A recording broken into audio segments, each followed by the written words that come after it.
Good evening to everyone.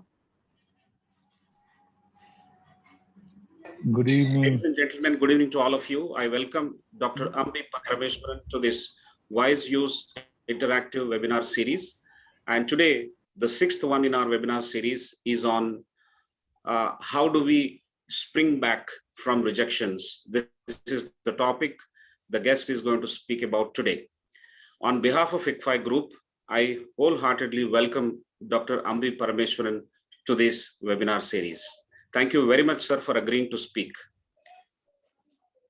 Thank you. Thank you for the invitation. Yeah. Right, sir. Today, we are going to spend, according to me, one of the most purposeful 60 minutes with the guest. And it is very difficult to get, sir. He is very, very busy with various schedules. But in spite of that busy schedule, he has agreed to join us. Thank you once again, sir. And without much ado, I will go ahead and talk about the program today.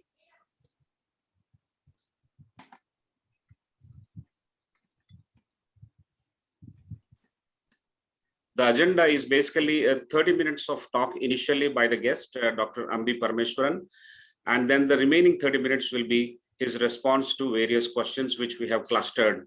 And the questions will be raised by Professor R. Prasad, who is the Director for Academic Wing. And also I will ask a few questions alongside. So these questions are collected from the audience at the time of registration. And some of the questions will also pop up on the chat box while the discussion is going on. So this is roughly the agenda. And I take pleasure in introducing Dr. Ambi Parameswaran. He doesn't need any introduction, but let me do the honors of putting it together. He is an alumnus of IIT Madras and IIM Calcutta, and not just an alumnus, but he has been awarded the Distinguished Alumnus Award at both the prestigious institutes. And our moderator, Professor R. Prasad, is also from IIM Calcutta. About him, we will talk in a while. Dr. Ambi Parameswaran is currently an independent director, brand coach, startup mentor, best-selling author, TEDx speaker, and many more. He, in total, has got about 40 years of experience in brand building. That's a massive, impressive statement for all of us to spend quality time today with Sir on this show. He has authored 9 books on branding, on consumers, on advertising, and on leadership. So with this introduction, I now hand over the proceedings to our guest, Dr. Ambi Parameswaran, to start his talk.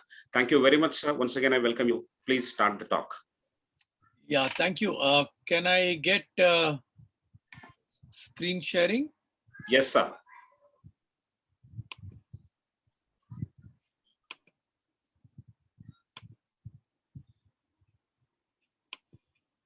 Perfect. Can you see my screen? Perfect, sir. Okay. So, Professor Rao, thank you for inviting me here, and look forward to speaking with your students. And I discovered that, just about 6 months ago, I had spoken at another forum hosted by ICFI, and I hope none of these students were there at the last talk I gave. So otherwise, no, sir. That is a different audience, and this is a different audience. Okay, cool. All right. So today, what I'm going to talk about is based on my book, Spring: Bouncing Back from Rejection. A spring, those of you mechanical engineers know that it's a twisted piece of metal that can be pushed, pulled, turned, but it always comes back to its original shape. So Spring is the name of the book. I launched in October last year, and it was not written during pandemic. It was written actually, book started writing about a year and a half ago, but it got published during the pandemic. And I think it's a very relevant topic for all of us to talk about and ruminate over what we are facing today and what each and every one of us is going through. So the question which I want to pose to the group here is, how agile is your internal spring, right? How are you ready to face challenges which are going to come your way? And so the book is a collection of about 60 different stories. About 7 or 8 or 9 are from my own life. The balance are from what I've read, what I've talked, I interviewed about 15 different people about how they face challenges, how they face rejection. I must have read close to 10 books and about 25 different articles. and I've arrived at a process on how to process rejection. It is really a simple process. It says first, you have to be positive when you face a rejection. So obviously, whenever you apply for a job, apply for a promotion, you have to go there fully confident, right, that you're going to get the job or you will get the promotion. But then at the back of your mind, you got to be also ready to accept the rejection. So you got to have a plan B in mind. The second, so that is what I call facing rejection. The second is when you face rejection, you have to then get under that rejection and find out what happened. So you need to process that rejection.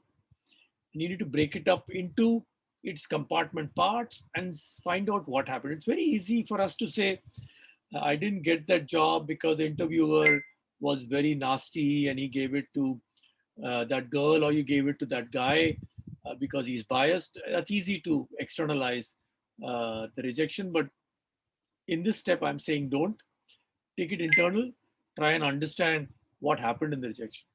The third and the most important part is how do you process that rejection? Uh, how do you figure out and learn from the rejection so that you can do something better? Einstein, I think, said this, that only a fool expects different results if he does the same thing again and again. If you do the same thing again and again, you will get the same result. So you can't keep doing the same thing and expect to get better results. So remember this: face, process, learn. The book is organized in 3 parts: face, process, learn, with several stories under each of these. So in my talk today for the next 20 minutes, I will take you through some of those stories from the book. First is facing rejection. So I'm not an expert on rejection. The book on rejection, book on spring, was something idea which came to me when someone asked me this question at a forum. So, and I started thinking back on how did I face rejection? What happened to me when I got hit by rejection? So I went back to my days at IIT when I was in my final year and I was applying for a final placement. I think it was March 1977. And I applied for Hindustan Lever. I was a chemical engineer, and I got out of the 30 students, about 15 of us had applied, and I think I got knocked out in the first round itself. A very bad performance, but I deserved to be thrown out, because when I went back to my hostel room and pulled out 2 of my chemical engineering books, I discovered the question which had bowled me was actually a very simple question, and I didn't have the answer. So yes, okay, I didn't get into this on lever, fine. And so, but fortunately, I got another job, but I also got into IIM Calcutta. So I went there and I did. And the first year in IIM Calcutta, I did very well. I almost came at the top of my class. So when summer internship interviews came, once again, I decided to apply to Hindustan Lever. And again, cut now to March 1978. And I applied to Hindustan Lever. And this time I was confident I will get it because I had prepared well. I was a very good student. I knew the topic backwards. But after 2 rounds, I got into the final shortlist of 2 people. And I was confident I'll get it. But in the last stage, I was asked a trick question and I gave a very stupid answer, very, very logical answer. And I didn't get the Hindustan Lever job. That's got me thinking, so what should I do? Should I continue to hope for the same thing again and again? I decided to rethink and I said, I will look at a new direction. And I said, I want to now do a summer assignment in Kolkata. I want to spend time in the city. And I looked for an assignment. I got it with a fairly unknown agency at that time called Rediffusion Advertising. I discovered the world of advertising. And a year later, when it came for final placement, I didn't apply because I got into that agency, Rediffusion. And Hindustan Lever was again coming for final placement, but I didn't apply. And I didn't have to go through that, third round of torture with Hindustan Lever interviewers. But, I will end the talk with another interesting story about me and Hindustan Lever, which should be fun. So if you stay awake, I will tell you the story. Important thing, when you get rejected again and again, think back and look at a new direction. It may be you need to change direction. So that's a first lesson about facing rejection. The other thing is, not all rejections are exactly the same. There are multiple types of rejection. In the book, I've narrated some stories where someone applied, called me repeatedly every month for 6 months. before getting a chance to be interviewed. Yeah, that's because he had decided in his mind that he had to get into FCB Ulka. And he got in, he did well, then he went out and got a great career. So you have to decide what is the color of rejection and then decide whether you want to redirect yourself or continue the same path. Uh, any idea who's this person? Uh, let me see in the chat box. Anyone can guess who this is?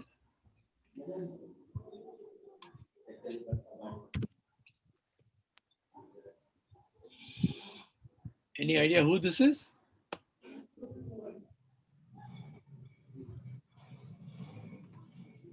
Lucky Ali? No, no, no, no, no.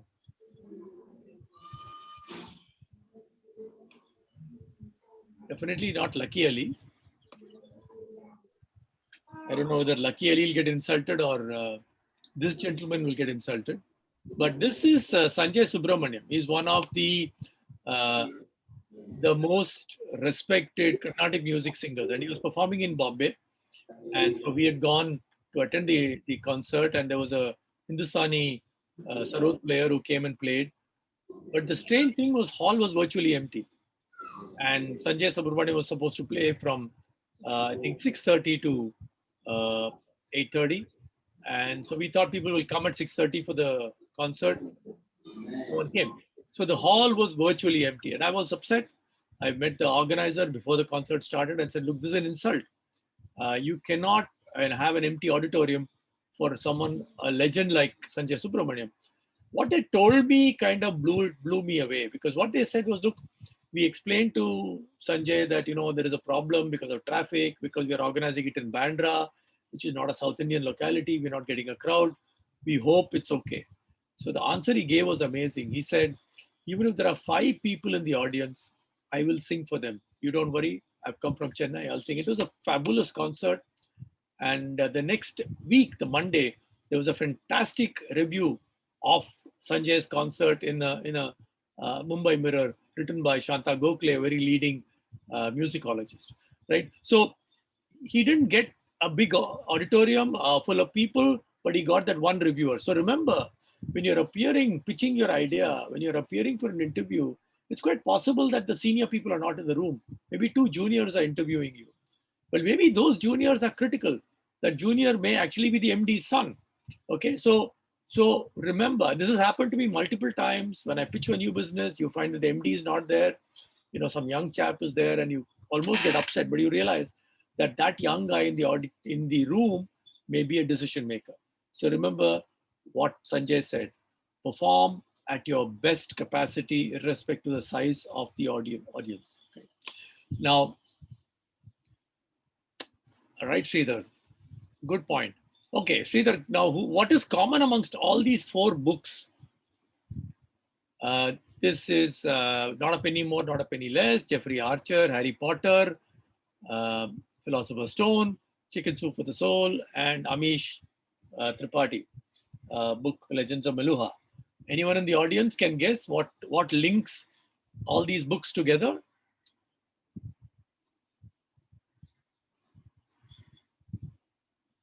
No? These are written by different entrepreneurs. No, they are not written by entrepreneurs. They're all authors. Okay. I thought that would have been easy to guess. Authors started at nothing. Yeah, Sumangala has got it right. All these books were rejected by publishers. Jeffrey Archer was rejected 16 times. That book, Not a Penny More, Not a Penny Less, finally ended up selling a few million copies. J.K. Rowling was rejected by 12 publishers. Cranfield, which is Chicken Soup for the Soul, was rejected by 144 publishers. And of course, Amish was rejected by so many publishers that he decided to publish the book himself. Right? So what is the lesson we learned from there is that authors are convinced about what they are writing, and they keep at it, and they have someone behind them supporting them to tell them that this will work. In the case of Amish, it was his agent who said, "Your book is an interesting book. I will publish it." Right? In the case of Stephen King, it was his wife who told him, "This book is a great book. Keep writing it." Right? So they succeeded eventually because they had their inner conviction that what they were doing is something worth publishing. So if you're convinced that your idea is great and your boss rejects the idea, hold on to it. Hold on to it. Maybe pitch it again and the third time, and maybe he'll accept it after 3 rounds. And there are multiple stories in my book about how copywriters tend to save a rejected campaign and then end up selling it to a client later. Now, I'm going to share a short video, which I think some of you may have seen, but this is a wonderful story about a failure and how Dr. Kalam's inner confidence was supported by his wonderful boss, right? With the gesture which he did. So let me play this video. 1979, SLV-3 satellite launch vehicle. I was the project director, mission director. My mission is to put the satellite in the orbit. Thousands of people worked nearly 10 years. I reached the Sri Kota, and it's in the launch pad. Countdown was going on. T minus 4 minutes, T minus 5 minutes, T minus 1 minute, T minus 40 seconds. Computer put a hold. Don't launch it. Computer says don't launch it. I am the mission director. I have to take a decision. Everything is on. Behind me, there are 6 experts. They saw the computer database coming in and screen, and they see the pictures in the screen. They said there's a problem. The problem is there's a leakage in the system, in the control system. But immediately calculation, no problem. We have got sufficient fuel and oxidation for control. Control system is control the rocket to the required altitude. And we can go ahead. Now, of course, my expert's view, but I took the decision. Problem's mine. Finally, I took a decision. I bypassed the computer. I launched the system. First stage work is a 4-stage rocket, and second stage got mad. It went to the spin. Instead of putting the satellite in the orbit, it put in the Bay of Bengal. 1979, it was a failure. It was a failure. First time I experienced my failure. How do you manage the failure? Success I can manage. So at that time, a great man, a great leader, Professor Satish Dhawan, he comes to me. I am very tired, working nearly for months. He wakes me up, come, let us go for a press conference. Press is meeting there, like this, number of people, world press, with photos, this and that, all the gadgets, they are there. I was really frightened. I will be the culprit because I'm the project director, mission director. What Satish Dhawan said, Chairman, Indian Space Research Organization, said, dear friends, we have failed today. This is the first time I have to do all the success. All the failure is, I want to support my technologists and scientists and staff so that next year they succeed. So he took the whole blame himself. And then media asked, you put to Bay of Bengal so many crores, you have put it. Like that, a lot of criticism. He received the criticism. He assured them in the year we'll succeed with our team. It's a very good team. Next year, here only interesting to happen. Next year, July 18th, 1980, when he succeeded, Professor Dhawan said, you go and conduct the press conference. Do you follow what this means? It means when the failure occurred, the leader took it up. When the success came, he used his team. That's the first.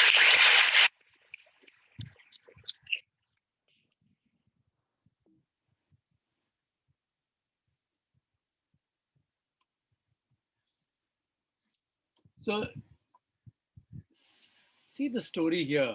The failure was taken on by the boss and the success was passed on to the subordinate. And it's an amazing story. And this probably helped, Dr. Kalam silence his inner critic, get the confidence, and then to make a success out of the launch of the vehicle, which was a success the next year. And that, of course, built his career. He went on to become one of the most respected space scientists in the world and probably the most loved president the country has ever had. 19. So that is the first part, facing rejection. Remember, when you're getting rejected, you're not rejected. Your idea is rejected. Your proposal is rejected. And silence your inner critic so that you can get on with your life. The second stage is about processing rejection. What happens when the rejection? So some of you may know, cricket fans know that, Rahul, our beloved cricket player, unfortunately, he was made a buffoon of by a brand called Cred. I will not talk about the ad. Rahul Dravid was rejected from the Indian one-day international team. Anyone knows which year he was rejected? He didn't make it to the Indian one-day international team. He was rejected.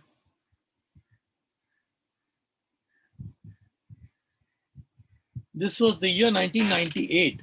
And so Geet Sethi, world champion snooker player, was in Bangalore practicing for his physicals for his World Cup. And he was in the Krantivira Stadium with a physical trainer early morning. And whom does he see? Literally a few days after the rejection news, it was Rahul Dravid. So he asked Rahul, what are you doing here? Rahul said, no, I need to get my upper body muscles going. So here is a player rejected. And what was he doing? He was not going to Delhi and crying on someone's shoulder, but he was there in the morning in the stadium, getting his physical fitness right. So what happened in the year 1999, World Cup, Rahul Dravid is selected. India didn't do very well in that World Cup, but Rahul Dravid actually was the highest scoring batsman in that World Cup.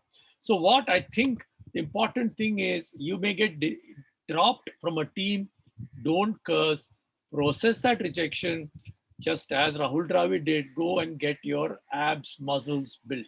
So get on to practice more and get your act right. The next story I'm going to tell you is about a startup called Saral Design, which I was involved with, started by two young technopreneurs, Suhani Mohan and Karthik Mehta. They had an idea to make a low-cost machine to make high-quality sanitary napkins. They got some funding from, friends and supporters. They made the prototype, and they started going to VCs. Every week, they used to pitch to two VCs, and every VC will ask 5 different questions and tell them to come back. 100 presentations later, no money was raised. They were fortunately able to get a sporadic order from Dubai, so they continued to keep the company going. Fortunately, they got invited to participate in a conference in San Francisco, where Suhani made a presentation. And at the end of the presentation, a lady there said, I want to talk to you. So Suhani went and said, yeah, what is it? So she said, you're doing it all wrong. You're not an ordinary startup. You're an impact startup. And Suhani had never heard the term impact startup till then. So she explained that, look, you're an impact startup. You're not just a money-making startup, but you're going to change society. You're going to impact society. So you need to therefore change your pitch completely. So she helped her rewrite the pitch deck. And mind you, 100 presentations, 0 checks. She rewrote the pitch deck, presented to 10 VC funds, which are focused on impact investing, and she got 4 checks, right? So remember that when find a mentor and use the mentor well, and that's a lesson from there. Next, a story from my own life in advertising, where in 1997, India was opening up, new car companies were coming. In 1997, we were invited by Hyundai to pitch for the car, the car they were going to launch. It was a sedan at that time. We went and made a presentation in Chennai. And when we were flying back, we were saying, look, this presentation didn't go well. We are not going to get the account. And we realized that we had not done our homework well enough. As expected, we didn't get the account. But then we said, look, this industry is going to open up. More car companies going to come. So let's start doing homework. So we put the team to start studying car buying behavior around the world, car advertising around the world. And we built a dossier. And when Tata Motors unveiled their small car at Auto Show, we met them. We said we invited them to participate in a case study competition, which we were organizing. And they said, would you like to pitch for our business? We said yes.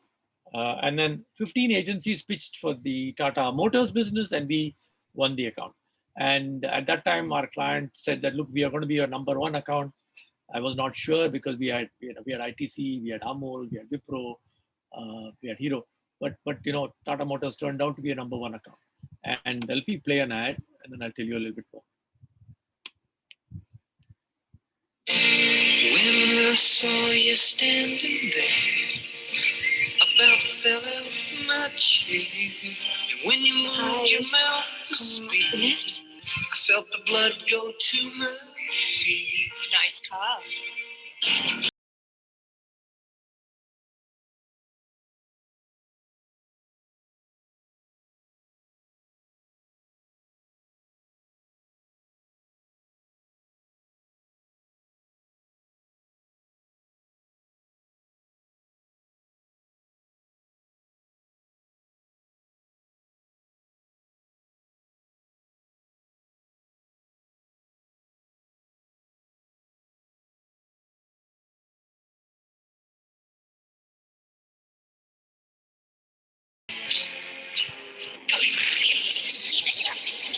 Hello, excuse me.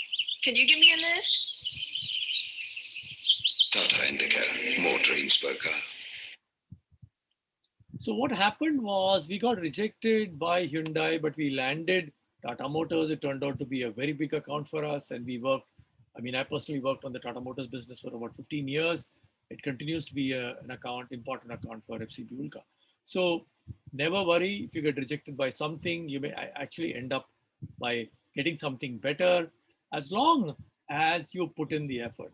Interestingly, the agency which won the Hyundai account lost the account 8 years later because Hyundai brought their own house agency into India.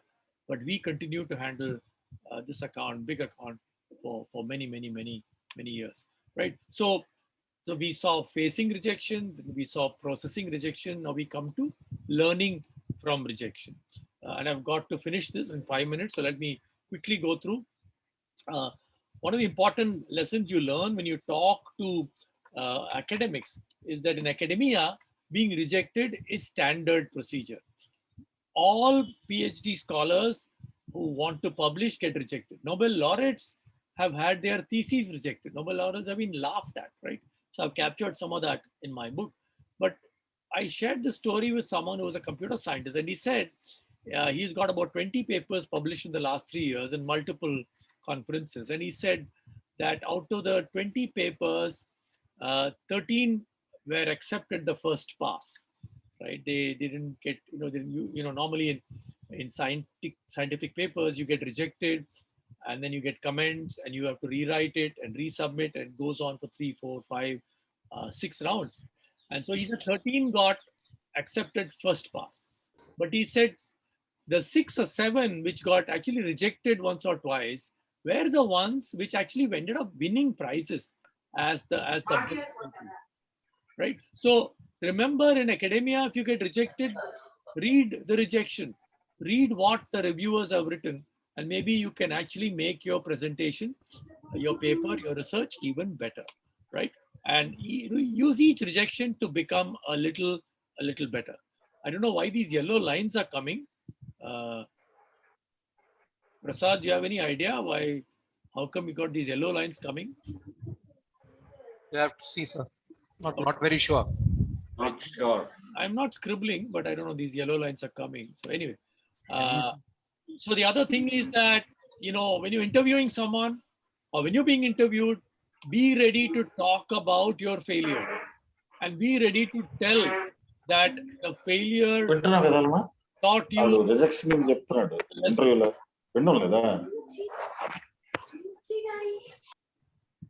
I think we should request everyone to mute themselves, right?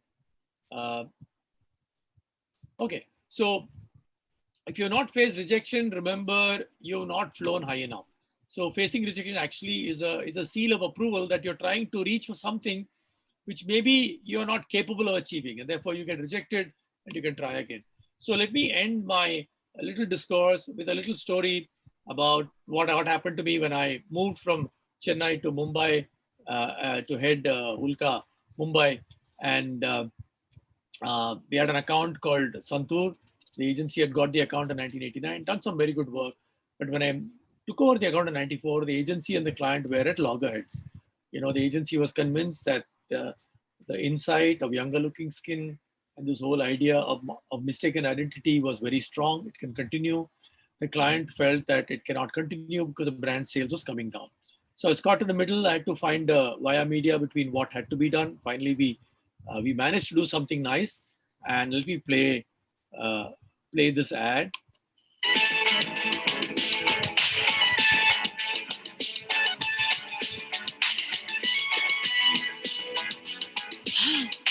खूबसूरत है पहले कभी नहीं देखा इसे excuse me कौन से college में हो कॉलेज और मैं मामी इसकी त्वचा से तो उम्र का पता ही नहीं चलता चंदन और हल्दी के गुण समाये संतूर त्वचा कुछ और निखारे santoor santoor santoor santoor. This ad, which the client was uncomfortable with, turned out to be a very successful ad. And over the next 20 years, I worked on this business. I must have helped create something like 20 different ads, all of them in the same theme, younger looking skin mistaken identity. And the brand went on to become very, very big. In a sense, it funded a lot of Wipro's activities into IT. And in 2018, Santoor became the second largest soap brand in the country. So it overtook Hindustan Lever's Lux. Now, when I started working on Santoor in 1994, I would have probably not imagined that Santoor could one day overthrow Lux. Because Lux at that time was, let's say, 100 and Santoor was 10. Right? So your audio is weak. Okay, let me just put the... Can you hear me now? No? No, sir. Okay, just hold on. This should work. Yeah, can you hear me now? Oh, much better. Yes, sir. Very good. Okay, so this ad changed the fortunes of the brand. We turned it around. We must have done over 20 years. I worked on the brand. I must have created 20 different or 30 different ads. Santoor went on to become a very big brand, very profitable brand, ended up funding a lot of activities of Wipro to get into more and more businesses. And interestingly, in 2018, Santoor overtook Lux to become the second largest soap brand in the country. So in 94, when I started working on Santoor, it was not even 1/10 the size of Lux. And consistent advertising, focused advertising, it went on to. So in some sense, Hindustan Lever rejected me twice. And some way it helped me get on to work on a brand like Santoor for an Indian company and build a successful brand and went on probably hopefully contributing in some way to Wipro's success and to what Mr. Premji has been able to do with his wealth. So I once again thank Hindustan Lever for rejecting me twice, and I played a useful role in the building of the Santoor brand. So remember, all of us are going to face rejection. There are phenomenal opportunities. Be ready to take risks, see the positive side of things, build your rejection resume and your processing system, and build your inner confidence, inner resilience, and become a super spring. Remember the phase, process, learn way of handling rejection. In the book, there are 60 stories, 100 plus personalities, and hopefully you'll be able, some of you will buy the book and read it, and you'll be able to learn a lot from the book. And those of you who have a Kindle Unlimited account, I think you should be able to get it free of cost, right? So let me just end by a few points. One is Mandela saying that do not judge me by my successes, judge me by how many times I fell down and got back up again together. And a short commercial break. Spring is available both as a hardcover, as a Kindle, as well as Audible. And of course, my previous book, Nawab News Noodle, was rated as one of the 6 books to read during the lockdown. This is lockdown 1. I suppose the same list will apply to lockdown 2 as well. The list by Harish Bhatt of Tata Sons. And of course, these are my 10 books. So the latest is the 5th edition of Strategic Brand Management. This one, which got launched a couple of months ago. That's a textbook. Right. So you can follow me on LinkedIn, on Twitter, and on Facebook. So let me stop sharing, and then we can get into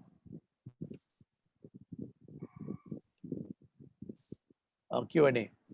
That's Thank you. fantastic, sir. Thank you very much for this session, which is nothing but Thank you very much, sir. Which is nothing but an anatomy of rejection. And you have told us how to actually handle rejections with several examples drawn from your own personal experience, as well as from the experience of others.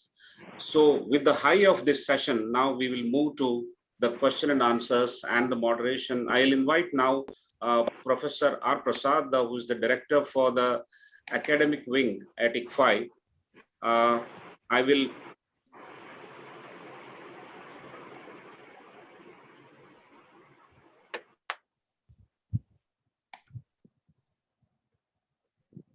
Yeah, Professor R. Prasad is also an alumnus of IIM Kolkata, as I mentioned. Before that, he was an alumnus of IIT Mumbai. He has 3 decades of rich experience, both in academics and the corporate world. He is the architect of the online MBA program that is currently running, and he acts as professor and the course mentor for the online MBA program. So I welcome Professor R. Prasad to initiate moderating the session. Thank you very much. Good evening, sir. Good evening. Good evening, Professor Prasad. Indeed, this is one of the sessions in our webinar series which has got the largest audience, and very rightly so. The nature of the topic is it comes in every day, every week, every year use. And I think the presentation has reinforced the need to look at rejection in a more organized fashion than what we do right now. Perhaps many times you're not even aware that, about this entire thing. Thank you, because, my worry is normally people come for the webinar and they leave. So if the people who joined us in the beginning have stayed till the end, that is a remarkable achievement of both ICFI and to some extent of the speaker. So thank you very much, sir. Thank you, sir. There are a large number of questions. So what we have tried to do is we have tried to cluster them, and some of the questions have been answered in the manner in the presentation. So I'll go to the first cluster. We'll interchange the clusters between Mr. Sudhakar and myself so that there is some variation and difference in the way it's done. So I'll take the first cluster, sir. This is basically about understanding and overcoming rejection, more about the methodology, more about the concept. So the first question is, in understanding of rejection, sir, could you enlighten us on the difference between negation, denying the existence or evidence of something, and rejection, refusing to accept, in jobs, profession, business? Okay, so, there is also the other side of rejection, saying failure. Now, how is failure different from rejection? How is negation different from rejection? So my simple definition of rejection is something which happens to you, right? So there is someone giving you that decision that you've been rejected, right? Whereas failure could be you could fail to jump, right? You may fall down and get yourself hurt. That's a failure. But the rejection is, you can be rejected in a job, you can be rejected in a proposal. The consumer can reject a product you launch. So that's the rejection. Now, negation, I'm not sure how to interpret negation. Negation is probably a different shade of rejection anyway, right? So because rejection it's across this platform, right? It can be rejection, like I said, it can be rejection by an academic journal. It can be rejection by a publisher. It can be a rejection by an audience. It can be rejection by your own company. It can be rejection by interviewers. So the multiple shades of rejection in itself. So I'm sorry, I'm unable to exactly answer your question on this sort of technical, negation and rejection. I'm not clear. Fine, sir. The next question is about what is the relation between expectations and rejection, and what causes the feelings of rejection? Why is it so hard? Well, I think that's a very good question, because a lot of times you are set up. You think you deserve that job, and you don't get it, and you get very upset. Now, I would like to therefore refer to Carol Dweck's concept of mindsets, right? So she talks about. She's a professor at Stanford, I think. So she written this book called Mindset, and in that she says there is what is called a fixed mindset and a growth mindset. Fixed mindset is where you think you are very smart and therefore you should get it.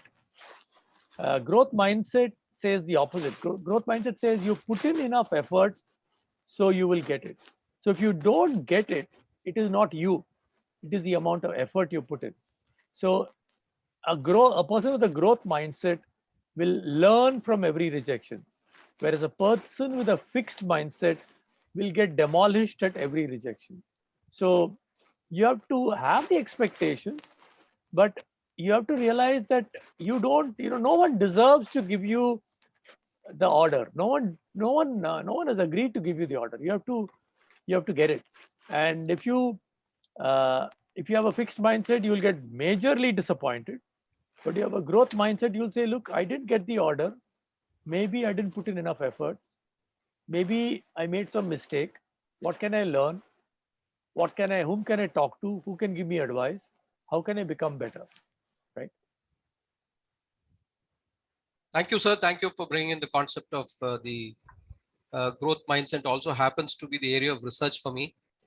Yeah, great. Yeah. The third question is on the fear of the unknown, negative bias, fear of rejection, being a big challenge in workplaces of today. How do you overcome this? How do you come out of it positively? Again, complex question. Uh, I think the answer is pretty much in the same meter which I gave for the earlier one, that you have to approach every situation with a lot of positivity. But you have to be ready to say, look, I can get rejected. And if I get rejected, what am I going to do? First thing is to blame yourself, saying, oh God, I'm so terrible, etc., etc. That's wrong. The second is to blame the other guy, saying the boss is a chauvinist, he doesn't understand anything, he's an idiot, he got promoted for the wrong reasons, right? That's again wrong, right? That's not going to help you. What you have to do is to take that rejection, put it somewhere in the middle, and if you can't analyze the rejection, ask someone to analyze it for you. Get a mentor to help you decode that. And then once you decode that rejection, then you say, how am I going to learn from the rejection? How am I going to do something better? So face, process, learn. I think that formula should work irrespective of what is the rejection, right? Obviously, you cannot win everything. You will lose. You will not get the promotion you think you deserve. You will not get the increment which you think you deserve, right? But then how do you process that? How do you learn from that? That's where you come through as a champion. All champions have been rejected. Even a player like Rahul Dravid has been rejected, right? And who are we, right?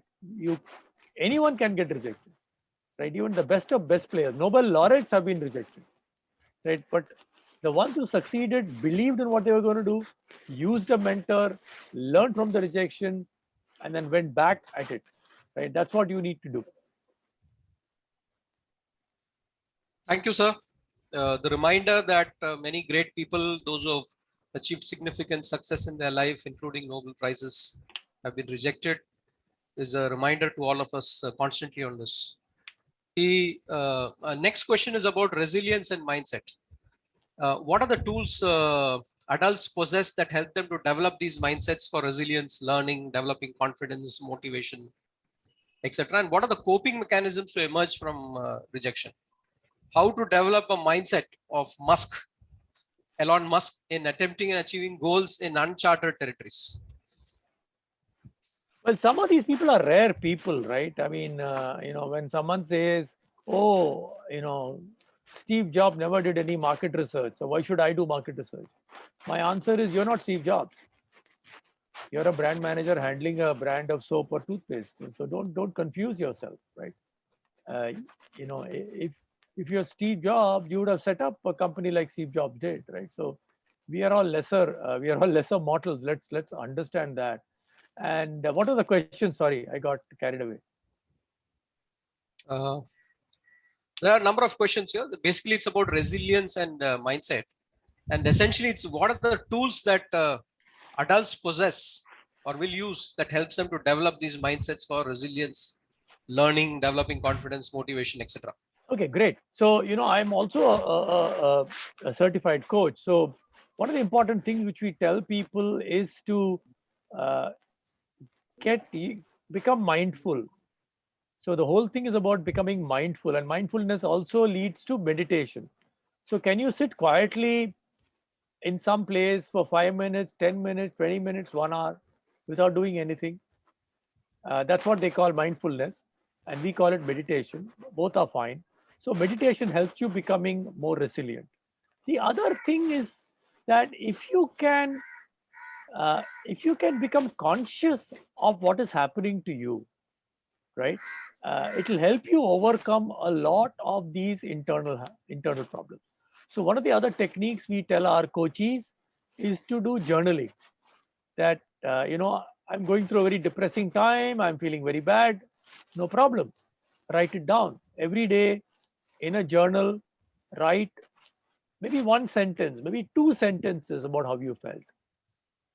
And once you start doing it, you'll be able to develop your resilience. Now, resilience is something which every one of us can develop. There is nothing like a resilient quotient, but there is, you know, every one of us can become more resilient if we become conscious that we have to become resilient. See, the first thing is that when you get rejected, when you fail, you either get into two mode of action. One is you blame the other side, saying the VC is a SOB, he doesn't understand anything, he's an idiot, blah, blah, blah. The other thing is you blame yourself, saying, oh, I'm useless, I should have, you know, not gone this way, I should have taken up a nice, safe bank job. My mother told me that, my father told me that. Both are wrong. Both are wrong. Both are not ways to become more resilient. More resilient is to be inner confident, develop your inner confidence, listen to your inner voice, right? Learn when to quieten the inner voice. If required, find a mentor, talk to the mentor. And the time to find a mentor is not when you're down. You should have a mentor when you're up. And so when you're down, you can go to that mentor. If you do all this, you'll be able to improve your resilience quotient. I'm not a psychologist. Some of these are very technical questions. I don't have the full answer. I think Mr. Prasad, Professor Prasad, you should be able to answer it yourself better than me, I think. Well, sir, you have given a lot of practical tools as well, apart from your framework in the book about being mindful, meditation, being conscious, journaling. And I think these are all very practical tools which everyone in the audience can use, others can also use. Here's the next question, sir. This is in a particular context. How does one build self-esteem after he or she has been rejected by a partner or a close family or friends? Well, I think I've consciously stayed away from personal relationships in my book. That's a minefield. That's an area where I don't have any competence, because that's an area where psychologists and psychiatrists should opine over. So I'm not an expert on telling you how to get back your girlfriend or boyfriend or how to patch your marriage up. My apologies, sir. I am completely unable to answer that question. Thank you, sir, for being frank. There have been a wide variety of questions, and I'm sure we'll all benefit at the end of it. There's so many suggestions also which are coming up. The next section is something that I'd like to hand over to Mr. Sudhakar Rao, who will take it on. Thank you. Thank you. Yeah, thank you, Professor Prasad. Sir, from mindset or resilient mindset and talking about the largeness of the space in which we can actually look at problems and seek answers, we would like to move towards marketing resilience, which is something which we can't get away from, and you are part of that domain. So what makes a consumer come back to the rejected product? Is it due to the repositioning of the brand or due to the emerging needs of the buyer? Well, every brand can go through its share of rejection. I think the important thing is that marketers don't recognize it early enough. And so they keep fooling themselves saying, look, let us run one more campaign. Let us do something else. Let us reduce the price. Let us, do a promotion and we'll turn around. No, I think the first thing when you face rejection in marketing is to go back to consumers and find out why you got rejected.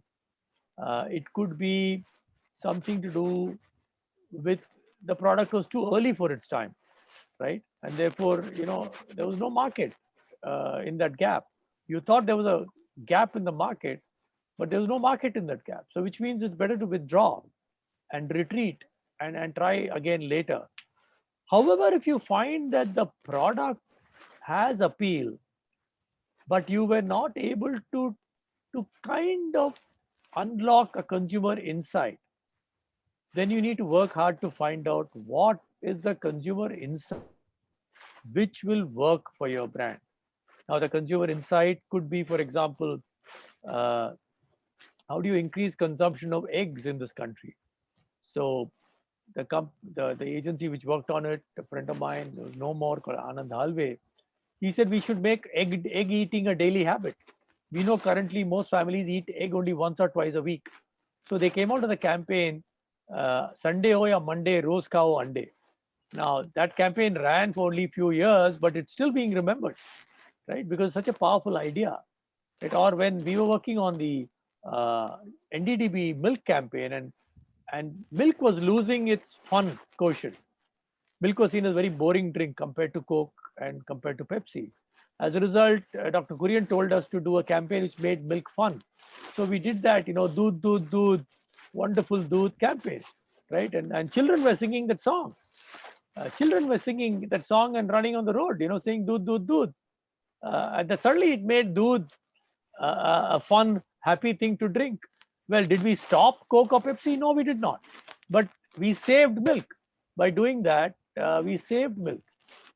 So I'm sure in many homes, some of the participants here were singing doodh, doodh, doodh when their mom was giving them a glass of milk to drink. Right? So in marketing, if you have to go back to the consumer and find out why you're being rejected, and if you can unearth an insight, that insight will help you to reposition the brand, relaunch the brand, repurpose the brand, and get back onto a growth track. But if you find that no, the brand is wrong, brand is not, doesn't appeal to anyone. I mean, because of big brands have failed, right? Segway, which is supposed to be $1 billion startup, failed because it didn't serve a purpose. Neither was it a scooter, nor was it a two-wheeler, nor was it a cycle, nor was it a car. Right? At one time, it was supposed to be a $1 billion company. Its sale never crossed, I think, $20 million. Now it is used as a fun thing used by tourists. It was supposed to one day change urban transportation. It didn't, right? So even the biggest of big people have failed, right? Great, sir. Great examples, actually. When something goes wrong, go back to the customer and talk to them and understand what is the problem. So you get the consumer insight, and then you know what to do after that. So from here, the next question emerges, sir. Is it the people who build the brand, or is the brand which builds people? That's a philosophical question. You can even say, are people building brands or brand building people, or consumers building brands? Right? There's a consumer factor here. So finally, I would say all of us don't build brands. It's really the consumer who decides whether your brand is successful or not. So neither you, me can build a brand. It's a consumer who's going to build your brand for you. So you got to be humble enough, because as Peter Drucker said, the only purpose of an organization is to create and retain a customer. So as long as you're customer focused, your brand will succeed. The moment you lose that focus, your brand is going to fail. Great, sir. So customer focus and the customer builds the brand.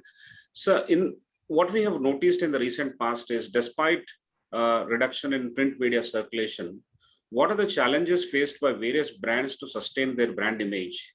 Can you help us decipher this? Well, when I started my career in advertising, it was largely print and a little bit of cinema and a very little bit of radio and even a smaller bit of TV. That has dramatically changed. I was reading a book today.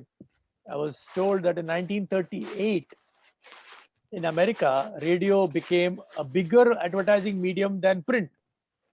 1938. Radio was bigger than print in America. But then radio fell down, print fell down, and TV became supremely confident. And we are seeing the same thing happen in India. Digital has become very, very big. Television is continuing. Print, they said, will die. Print has not died. In fact, Indian language print is continuing to grow. And actually, when the pandemic was kind of retreating in October, November, December, Jan, Feb, March, print medium had come back pretty relatively strongly. A lot of even FMCG companies are advertising in print. But now again, with the lockdown, they've all gone. I think they'll come back. Print will, there is a problem in this excessive marketing focus on digital. I was talking to a set of international brand consultants who were saying that, look, tell me of a brand which has been built purely on digital, which is of the same scale as, let's say, an Apple or a Nike today. No. The point is, once you can build a brand up to a particular size through digital, after that you have to go to TV and print. So TV and print gives you credibility. Digital, unfortunately, gives you no credibility. And it may change. It may change in the next 5 years. But right now, even a pure digital brand, like say all your games, right? All your online games are all on TV, right? Baiju is heavily on television, right? So I think somewhere we believe that print and TV are more credible compared to digital. It may change, but you will have to wait and watch. Great, sir. Thank you. Sir, in this pandemic, are there any tips? How do we maintain customers and brand value? I think in the pandemic, one has to understand, I think if you're in a B2B business, you have to maintain contact with your customers. And I'm seeing that a lot of B2B companies are actually benefiting from this pandemic because they can do multiple customer calls. And customers are able to meet them online. Customers are able to order things online, right? I know of someone who sells huge equipment worth hundreds of crores, where earlier he was saying that for an order of 100 crores, they would have had to make 20 trips to the client. Let's say a client is in Kolkata, so your office is in Bombay. You have to make 20 trips to Kolkata to meet the client's technical team, client's finance team, client CEO. But he said we made no trips. We made no trips. We had 20, Zoom meetings, and we got the order, right? So what has happened is the digitization of business actually helped the bigger brands. The bigger brands, in fact, it's been a death knell for the smaller brands, because smaller brands are getting squeezed out everywhere. I think that's why the Indian stock market has gone crazy, because the bigger brands are in the stock market, the smaller brands are outside. So the bigger brands are benefiting with this pandemic, because when in doubt, whom do you buy? You buy the brand which is top of mind, right? When you're scared, what do you go for? You go for the safest option. So that's what is happening. If you're working in a big company, working on a big brand, luck is favoring you. If you're in a small brand, you have to realize that you got a bigger mountain to climb. So you got to work that much harder, right? Thank you. Great, sir. I think we should stay in touch with the customer all the while, wherever we are. Sir, the next thing is what all of us are talking about, the post-crisis. Soon after this major crisis that we are going through, whenever it is, I think the fear of missing out is going to hit us in terms of, say, creative bankruptcy or the fatigue associated with this. How does one deal with these things? Because everything is uncertain. And when we look inside into the marketing teams, how do we cope up with this kind of creative bankruptcy fatigue? I think marketing, unfortunately, during the pandemic, marketing has been completely pulverized. Companies have focused on supply chain because you got to make sure that the product is made and supplied. Companies are focused on, of course, IT because you got to give computers, make sure everyone works from home. Companies are focused on HR because you want to make sure people are safe, right? And of course, finance is always very important. And marketing, the big role marketing had in companies is that they were the eyes and ears of the customers, right? That they've lost that. So if I were in marketing, I would say once this pandemic is behind us, I will seriously increase my exposure to customers. I will invest more in market research. I will do more market visits. I will do more customer visits. I will learn more and more about how the customer is changing. If you don't do that, I would say marketing is history. It will be supply chain.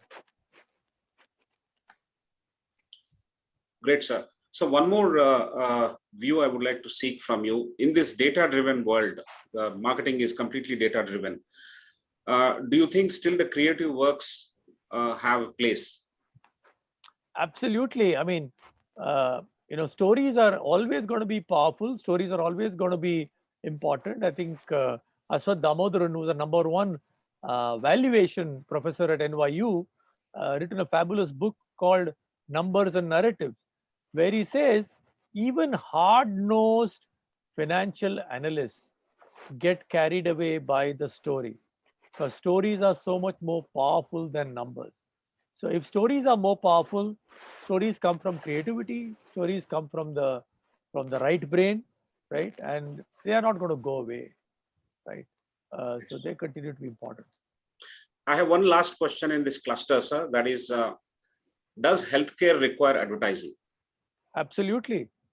Absolutely. Healthcare needs advertising. Our polio vaccine campaign done by the government of India was such a success, right? So we need healthcare advertising. I'm saying one is polio vaccine. Then if you come into other types of vaccines have been advertised. Of course, all of us know OTC products have been advertised. I've spent 6 years of my life working on brands like Colder Strepsils and Bernol. We need more of OTC advertising in this country because as a country, we go too many times to doctors for two stupid reasons, right? We should be more self-medicating more for trivial problems, and that needs for a lot of advertising. And I see healthcare advertising becoming much and bigger. I think health insurance advertising is going to become very big. I'm sure e-medicine is going to be a big advertiser. I advise a company called MediBuddy based in Bangalore, which is into e-medicine. It's going to become very big. All these sectors are going to see a fairly big boom because I think health consciousness may continue for some more time. Awesome, sir. Awesome responses. Thank you very much. I now hand over to Professor Prasad for the next cluster of questions. But before that, one request to you, sir. The time that I have sought from you, that 60 minutes is over, but we have lots of questions. May I request you to take a few more questions? Yeah, but let's try and I know people are also leaving. I think they've got at one time we had 120 people. Now we are down to 100, and it should not be that only you, me, and Professor Prasad are talking to each other. So we should wind up in the next 5 minutes. So thank you, Professor Prasad. Thank you, sir. I'll take the most important clusters. There are another 2 clusters apart from that. So I'll take the most important clusters. And this is about career resilience.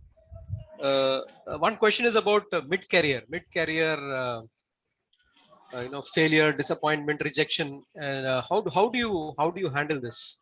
And if this happens multiple times, what do we do? Suppose it happens 10 times, 20 times. So what do we do about this?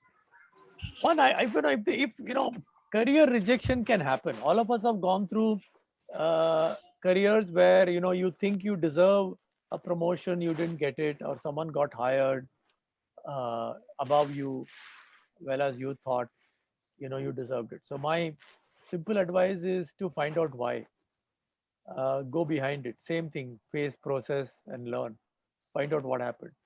And if you think this is going to happen again and again, then you need to get out, which means you need to find a mentor who can advise you on what you're doing right or what you're doing wrong. So let me narrate this little story.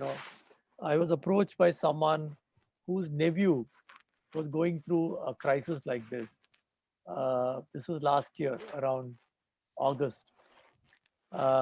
This person was working in a very large media agency, and in January last year, January 2020, he had decided to leave that agency and he got a very good job at another agency.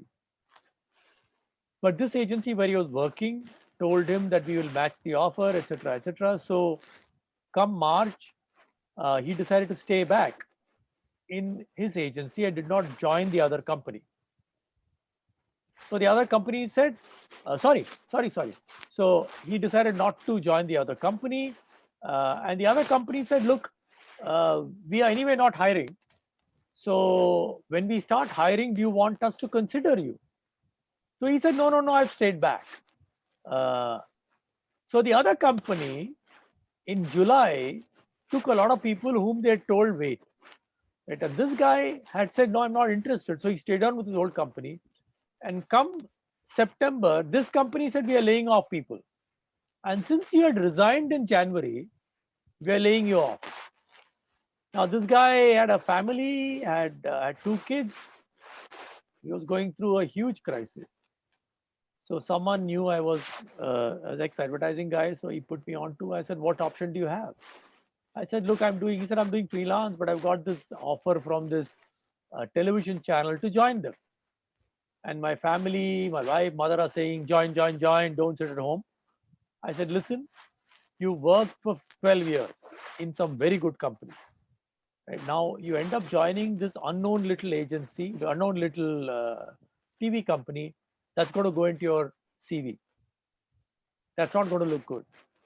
So can you continue to do freelance for another 3 months till, and things can open up? After 3 months, if things don't open up, take whatever option you get.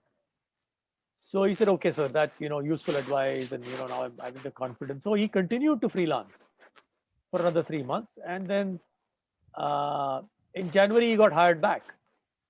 He got hired back by his old company at a higher package. Because I said, look, if you have the skill set, which is in demand, people will call you back. Right? So learn to face, process, and learn from the rejection. Have a mentor if required to advise you. And if you get rejected 10 times, 20 times, there's something fundamentally wrong. You're the wrong guy in the wrong job. We need to do some serious corrections. Thank you, sir. I think the framework that you presented does answer a number of questions which have come up. There is a the last question that I'd like to ask is related to education. Now, if we need to imbibe this in students, how do colleges and universities imbibe this trait of resilience in students? I think we need to prepare students for rejection. I mean, you don't do that. In my book, I've written some of the business schools even propagate this idea of a dream company. And I wrote in this portal called Citizen Matters that it's a crime to talk of a dream company because you're setting them up for failure, right? You can talk about dream sector.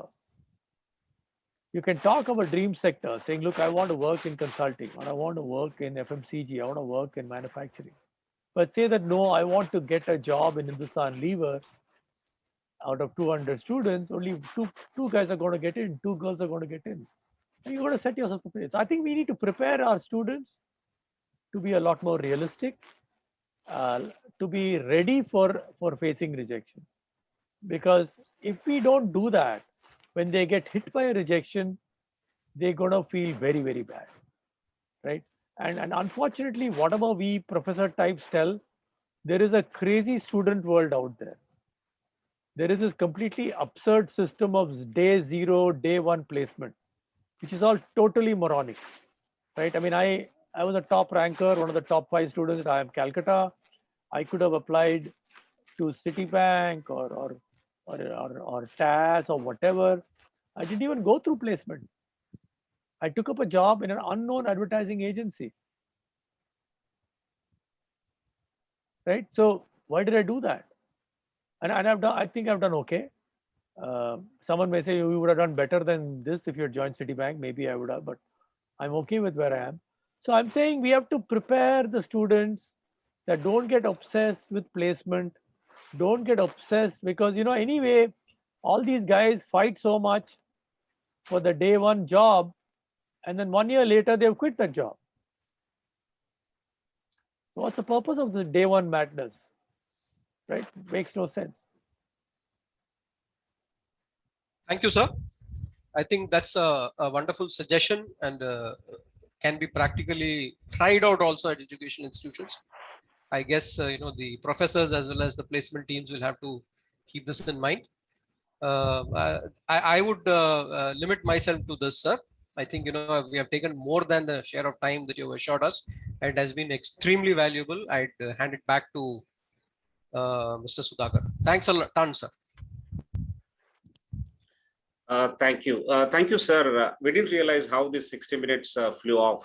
And frankly speaking, my mother, who was sitting in the next room, she came around to see why Santur advertisement is coming on this laptop. She uses Santur, by the way, but it's so interesting for her that she came around and she was sitting and listening to all these things. She doesn't understand anything about what's going on here, one in terms of the language and one in terms of what we are conducting. But then it was so entertaining. That is the hallmark of Dr. Ambi Parameswaran, teaching, entertaining, and sharing views and methods and suggestions for us to deal with all kinds of problems. Sir, we have learned a lot and understood the framework of face, process, and handle rejections in various contexts of our life, both work as well as at home.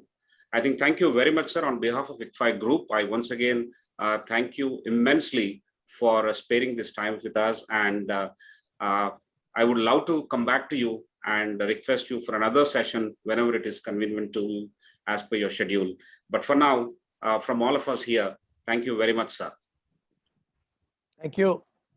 Thank you for your patient listening, and glad that everyone, I've been reading the comments, and I think